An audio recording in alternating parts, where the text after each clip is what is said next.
And welcome back to Hannity. And we're only 5 days away from the South Carolina Republican primary, and Senator Marco Rubio is gaining momentum after recently picking up 2 key endorsements out of the Palmetto State. Joining us now, 2016 Republican presidential candidate, Florida Senator Marco Rubio, along with South Carolina Congressman Trey Gowdy and South Carolina Senator Tim Scott. Both have endorsed Marco Rubio for president. Good to see you guys. Welcome. Welcome. I'm welcome in your state, Congressman and Senator. Good to see you all. Thank you. It's good to be with you. Thank you.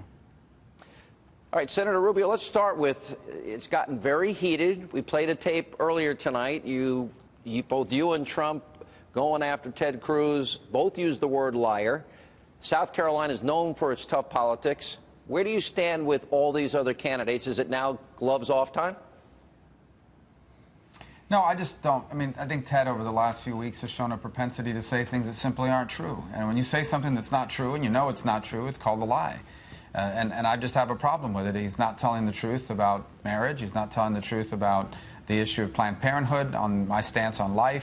So this is a problem, and we need to clarify it because it's important for voters to know truth. And so when someone says something about me that's not true and does so repeatedly, as he did, for example, to Ben Carson when he paid for these robocalls to go into Iowa and say that he was dropping out of the race, it becomes a disturbing pattern. And so I've addressed that and will continue to, because it's an important factor in the race. Other than that, I'm going to remain focused on what this election should be about, which is how do we reverse the damage that this president is doing to this country.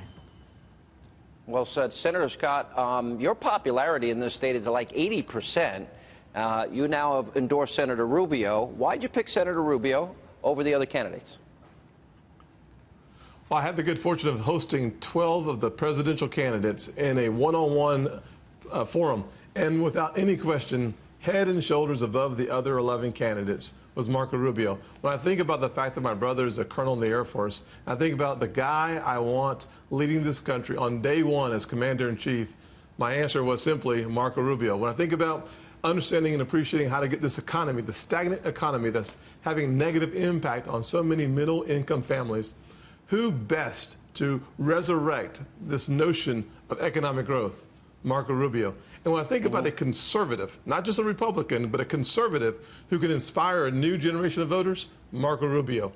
Easy, easy choice for me. Congressman, I want to go to your prosecutorial mind, and you are obviously very popular in the conservative community all across the country.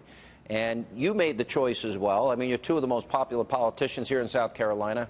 What was the reasoning behind your endorsement? Well, Sean, thank you for the compliment.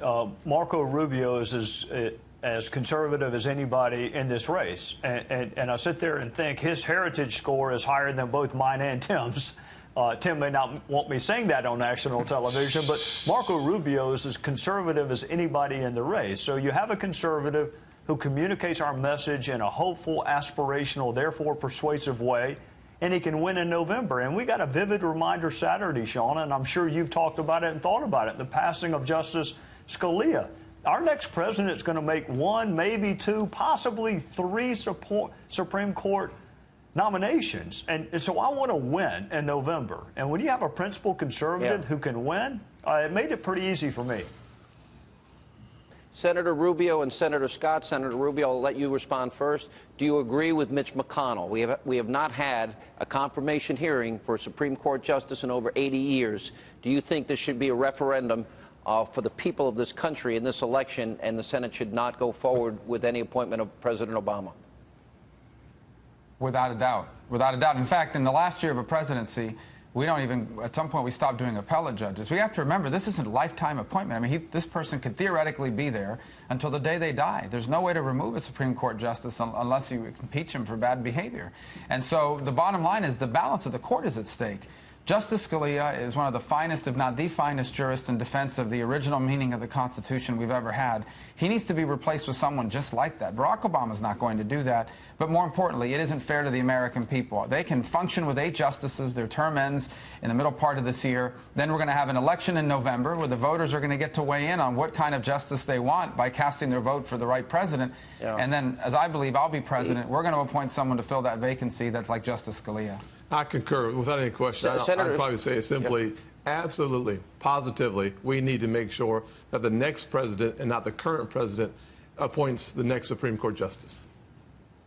Senator Scott, do you think that the Republicans in the Senate, there's been a lot of criticism not using the power of the purse, for example, in the House on Obamacare, issues involving the president's executive amnesty, for example. Are you confident that Republican senators will hold the line on this issue?